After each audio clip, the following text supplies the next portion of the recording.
Hello, welcome back to my channel. Sorry I've been away for a little while. I've been working on a few things behind the scenes.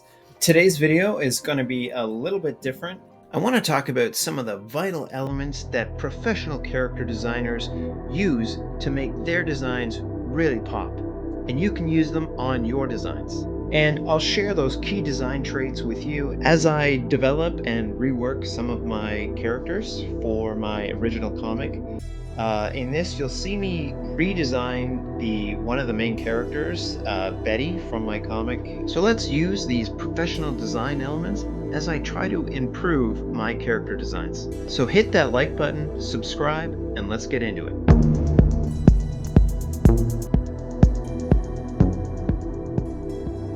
I wasn't happy with her original design and pose, so I went ahead and did a complete new design for her. And you'll also see me developing some loose villain concepts near the end.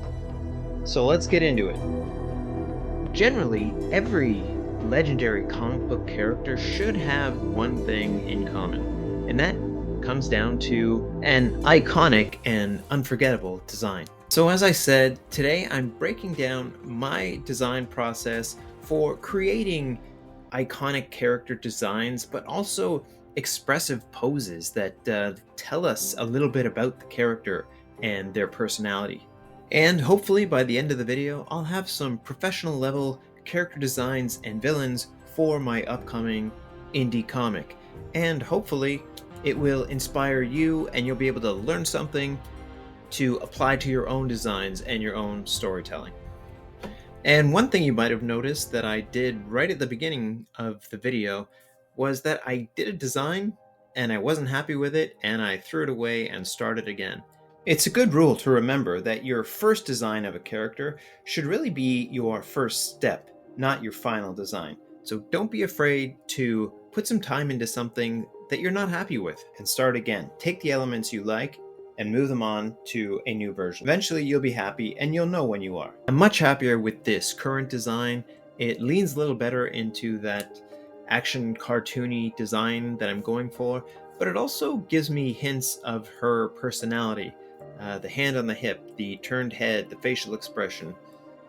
There's some confidence and sarcasm in her design, and I'm pretty happy with it. And I'm certainly not saying that you need to be a perfectionist or a professional level artist or comic artist to create your indie comics and put them on indie comic platforms.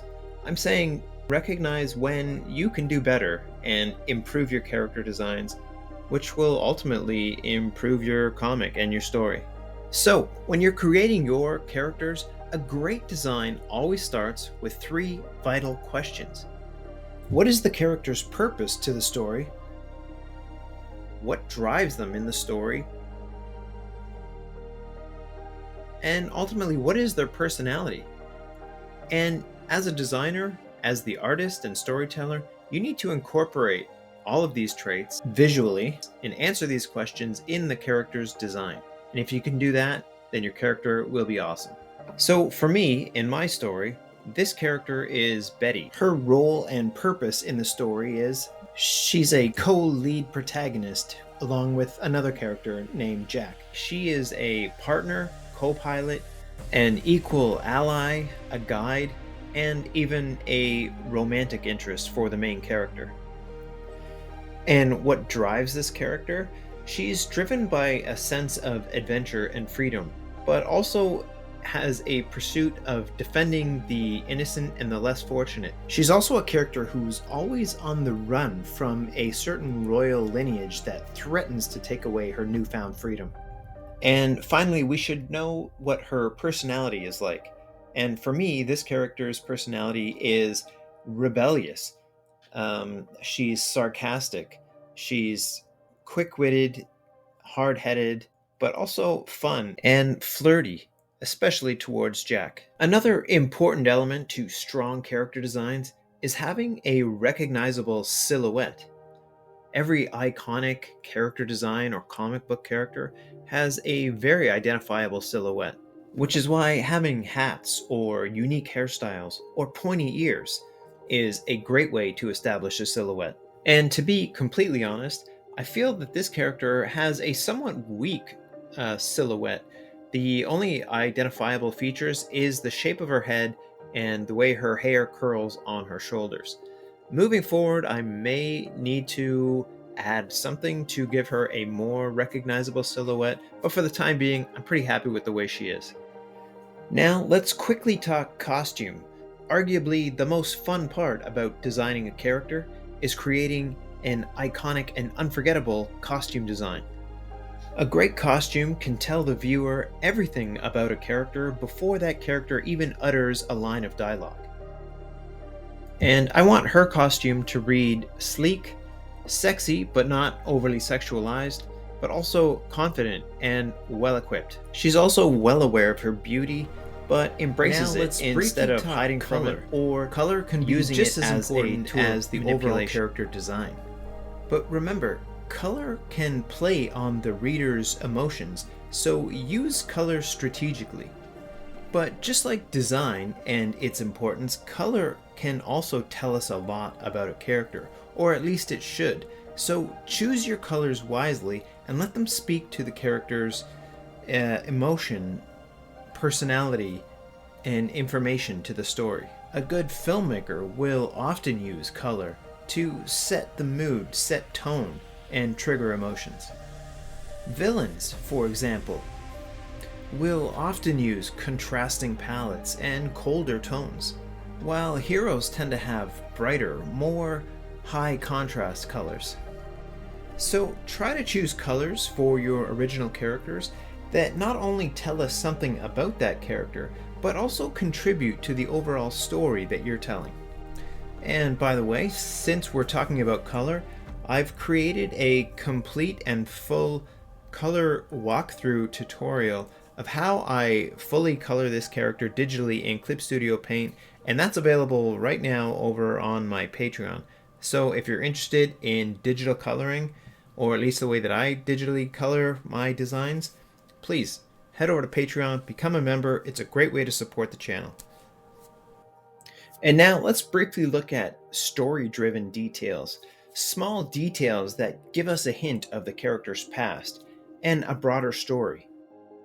So on screen, you'll see that I'm just playing around with some very conceptual development ideas for a couple villains that play in a future story. I want these villains to have a mix of World War II Nazi officers or scientists combined with some black science, and their designs should really incorporate some heavy story-driven details. For example, the male scientist should look like he's conducted some strange experiments on himself, whereas the female officer, she's going to have a mix of time zones. She's going to have some robotic implants, but also look like she just walked out of the World War II scenario and out of like Nazi Germany. So these are distinct story elements. Really cool story-driven details could be as simple as a scar on the face, tattoos, an eye patch, alien tech being incorporated into their body. Those are just a few examples that can create intrigue and interest to the viewers. These type of story-driven elements can be really helpful when designing villains. And when you're designing your villains, make sure you give them the same amount of detail and backstory that you're going to give your main characters. A great villain doesn't actually believe that they're a villain. They think that they're doing the right path. They think what they're doing is good. In their mind, they're the hero of their story. And it's been said many times in storytelling and script writing that the best stories often have the best villains. So as I'm saying that, I'm realizing I may have to do a whole new video on villains and designing villains, because what I'm working on right now, these are strictly conceptual ideas that I'm just throwing down, and by no means are they final designs. Really just kind of sketchbook ideas. Now, if you've got some great sketchbook ideas of some interesting characters, what you want to do now is iterate. Redraw them, redesign them, take elements from different sketches and incorporate them. into not one, but several rough versions. And don't be afraid to look at some of the designs by artists you love, study them, take some elements that you feel really make designs pop, and try to incorporate them. Remember, learn as much as you can from looking at artists you admire. So get drawing. Take your time, enjoy the process, and if you found the tips in this video helpful, then please leave me a comment, hit the like button, subscribe, and let me know what character design challenge you want to see me break down next. And remember, if you want exclusive art content and tutorials, then please consider becoming a Patreon member, where any support would be greatly appreciated and help this channel out so much. And if you want a step-by-step character sheet template, then let me know. And until next time, I wish you all the best, keep drawing, and I'll see you in the next one.